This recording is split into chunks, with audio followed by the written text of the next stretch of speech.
You good to go? Yep. Cool. So, yeah, let's talk about Linux kernel modules.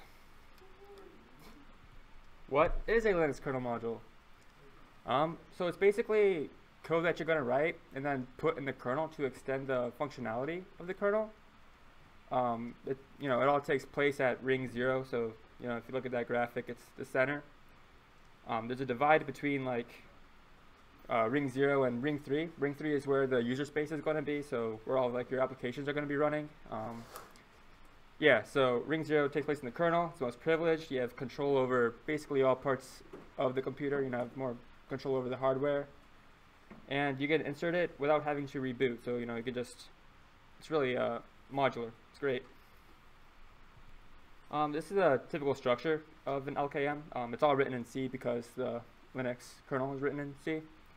You'll have a init portion which gets called when you first load it in with insert mod. And then you'll have a cleanup portion which happens when it's unloaded from the kernel. Pretty straightforward. So in the kernel, the functions you're going to be using most of the time are these things called system calls, which are functions that are just defined in part of the Linux kernel. They can be triggered by user space applications. This is the kind of stuff that gets run under the hood. Some examples are syscall. This is used when you use the kill command. Sysopen for opening files. Get PID. It's all pretty straightforward, really. And for rootkits, this is typically what you do is that you're going to hook into these syscalls and kind of redefine what they do, the functionality, so that you can do malicious things. And that's what we're going to take a look at.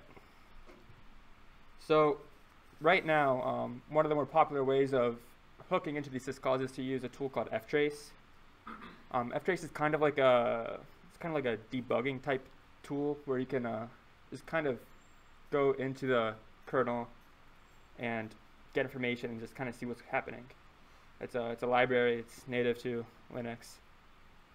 So what I did is that I found that GitHub page, that link there. This guy, he made a little type of demo of using Ftrace to hook a syscall, and I just kind of modified that and made it into a library that I can just import into my own thing.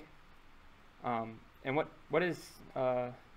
Ftrace hook is basically doing is it looks at the RIP register, it sees if it has the address of the syscall, and if it does, then it's going to run our hook instead. So the RIP register basically just contains the memory address of the next command to run. So by looking at that, we can tell what's going to happen. And if it's some syscall that we want to hook, then instead we just use our own method. So more details. That's a really good article. He explains it much more in depth than I will in this presentation. And that image is just kind of how it looks like when you import the library and are just using the hook. It's very straightforward, very easy. You just give it the name of the function that you want to replace, the function you're replacing, and the pointer to the function you're replacing. So part of doing that is you need to get the location of the syscall. And the old way to do this is to use calsim's lookup name. It's very simple. You just calsim's lookup name and then the name of the syscall. But that was unexported in Linux version 5.7, which came out last year in February. So there has to be a new way to do this now, and that new way is to use kprobes, which is a similar tool to Ftrace. It's just something that you can use. It's primarily used for debugging and getting information on what the kernel is doing. But yeah, you can use a kprobe. Just look at the code, register it, and if it's there, if it's not there, then you just return that address of the system call, and it's not too complicated. So using that, this is an example of kind of in a rootkit what a hook would be. So this is the general structure. Is that you declare the original, and that's what's going on at the top line there. The original just OG_exec VE, and then you're going to make your hook. So you're just declaring a new function. You can call it whatever you want. You have to give it the argument construct ptregs. This is just like the registry. It's where you get the values that get passed in to the system call. And that's the first thing you're going to typically do.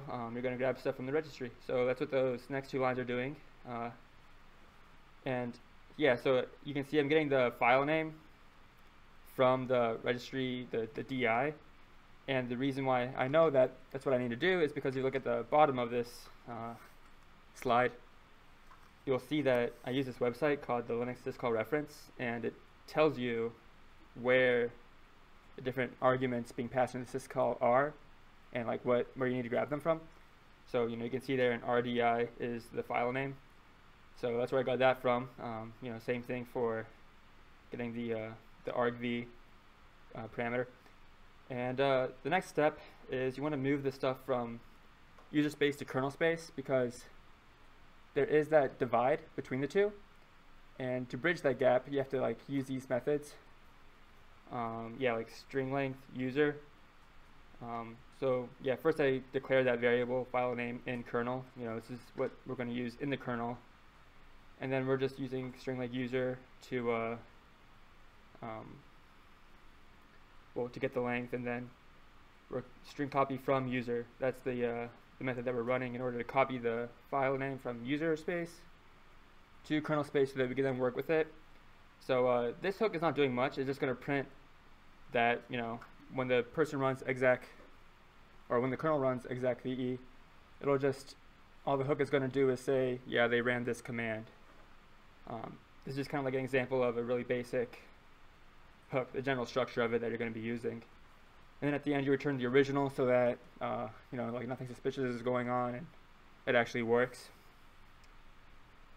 Yeah, so here's a more practical example in a rootkit. So hook and kill. This is a pretty common hook to do.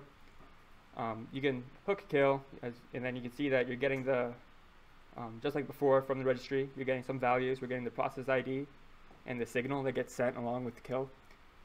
And you're going to look at that signal and compare it to some different values, right? So you can say if the signal is 43, then I put there if hidden, then if not hidden, then hide, and if it is hidden, then show. So you can just kind of hook kill, then use the signal to trigger some other events, and that's what's happening there.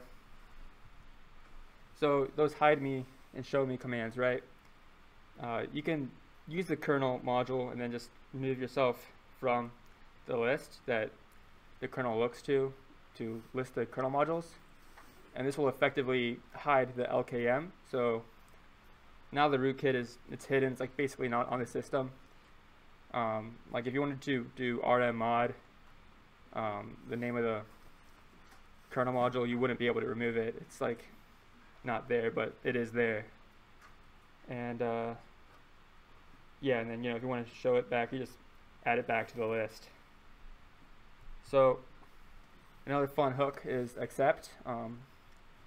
This one you don't really see, you're not going to find many examples of it, but what's cool about this example here is that it's a good example of getting stuff from user space, putting it in kernel space, and then effectively using it to start a reverse shell. So yeah, you can see that we had to grab the the sock-in struct from the user space, and then we have to move that to the kernel using first you have to allocate space for it. And to do that, you use kzalloc. It's basically malloc but for the kernel. And then you do copy from user, and this will just copy sock in to sock in kernel, so that you can actually use that value in kernel space. And yeah, so if you look towards down here, right? I don't know if you can see my cursor, but at the this inet ntoa, that actually does not exist within kernel space. So you have to, what I did is I went to the actual GitHub page for Linux. I found inet ntoa where it was declared, and I just straight up copy and pasted that at the top of the file, so I have that there. So, by doing that, you can basically replicate any user space type thing within the kernel. It just takes a little bit more effort. So this is what a reverse shell looks like, because there's no like straightforward way to just call and run normal like bash commands within the kernel. So that first picture there on the left is just me defining like environment variables, and then the exec p1 and exec p2 are just two parts of a command that we're going to run for the reverse shell. Just like a bash one-liner. And on the right, that's kind of like the meat of how this works. It gets run as a work queue, which is it's kind of like in the kernel starting a process, but the process is just like another function within the code. It's not too important for this. So like what matters here is that the last line down there, call user mode helper, this basically lets you run commands in user mode from the kernel, and the arguments that takes is like the stuff that is happening before it, right? We're like constructing a bash one-liner using those exec p1 and exec p2, and we're giving it some arguments so that's like more dynamic for looking at different ports and IP addresses and that sort of a thing. And you just give it the environmental variables. That's what the path, home, and term are for in shell. And yeah, so that's how you would do that. Now obviously the problem with this is that this will not be invisible, right? So if you were to look at PSAUX, you can see that there is like this bash reverse shell one-liner being made there, and that it is suspicious. And yeah, so like some more hooks and things that you can do with this is get dense. This is a pretty common one.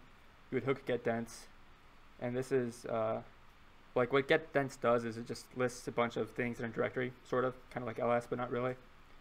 And you can hook this to hide files. So if it contains like a certain keyword in the file name, you can just skip over it. You can also do this to hide processes. So because get dense does run when you run ps. So if it has like a certain PID, then you can hide that as well. You can also do stuff with net filter. I didn't do too much with this, but by hooking into like, well, not hooking net filter, this is just using net filter, but you could use net filter to essentially inspect packets as they come in, and look for different things. Like you can do a magic packet, reverse shell type thing, port knocking, that type of stuff. It's pretty cool. So how do you defend against it? Yeah, that's the fun part. I can't think of any really way to do it. There's different tools on the internet that say that they can do it, but once you have like a rootkit and you're in the kernel, if you're creative and smart enough with what you're doing in there, you can make it practically impossible for anyone to kick you out of there. Like if you remove yourself from the module list, you can just straight up put stuff in the kernel rootkit and like say, yeah, don't let them run these commands that would kick me out. I mean, there's tons you can do. So yeah, these are sources and references. The more that I worked on this and looked at it, the more you realize it's just like 5 different people on the internet, each copying and pasting from each other, because there's only so many ways to do these things. It has to be like in a very rigid order, in terms of how hooking works and what you can do with it. So yeah, these are all different research sources. A lot of them are just like different rootkits that people made. A lot of them are outdated and don't work, but like a lot of the other stuff is still applicable. So you just kind of have to dig in and figure out what works and use it for yourself, really. And yeah, I'll do like a little demo. So over here, let's clear that. All right, awesome.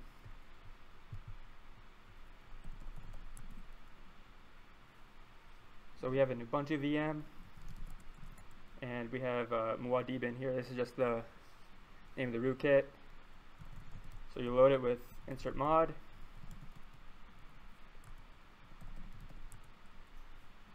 You do ls mod head. You can see it's right there. So let me start up my listener. and let's trigger that accept hook. So to do that, I'll just use netcat to connect to the virtual machine on port 22, and I'll specify the source port as 1337, and this is what the rootkit looks for in order to activate the accept hook. So I'll do that, and as you can see, we get a shell, and the shell will be as root because it's running from the kernel, so you have the best privileges. But again, if you do ps aux, that's like gut for bash,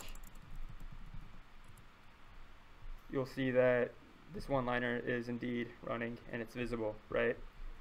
But we can always just hide that with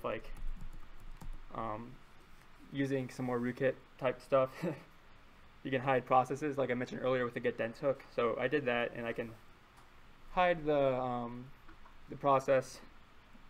If I do kill-44, you can't really see the command, can you? But yeah, it's going to be kill-44 because that's the signal I specified. And the PID for that is 3062. Cool, so now we do ps aux and grep bash. It should not be there. Yeah, cool. So, yeah, and let's look at the, what keyword did I use? Let's look. It's not going to be in there. Great. Okay, well, I think the keyword I used was mod deep in all caps. So, let's do an ls. Let's do a touch mod deep and see if you can see that file. Yeah, so it's not there because in my getDents hook, what I did is I said that if it has a keyword muad'Dib, then just skip over it. So yeah, this is kind of what you can do with syscall hijacking, hooking, and yeah, so there it is. That's LKM rootkit. Thank you.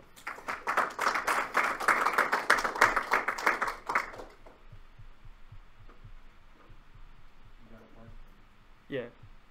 What would you do to improve this? What's the next step? Yeah, so the next step is maybe when I do that reverse shell, find a way to make it hidden already, Yeah, there's other things that you could hook. The exec VE hook, there's probably more I can do with that, besides just listing what was done. But I mean, yeah, maybe mess around with net filter, do port knocking type stuff, that sort of a thing. Any other questions? Yeah. So if you're able to touch net filter at the kernel level, can you just start passing your packets by everything around all the firewalls? Yeah. No? I'm pretty sure you can. Well, to a certain extent, because it'll just pass it to the next step firewall. Yeah. I know you have to use raw sockets to bypass that. The firewall. Say you have, unless you accept through every single section, but you would have to define every single. You would have to hook every single level. And Well, then the thing is, all the different tables, both of the tables all one common function. So make that common. Yeah, and that's what I did first. Oh yeah. Yeah. Okay. Yep. Yeah, I mean, there's definitely a way to do, those kinds of things. You just have to, finagle it. It's strange because if you call nf accept, it'll just pass it to the next one. Right. Well, I mean, at the end of the day, you could just do something to get rid of IP tables. You're at the kernel level,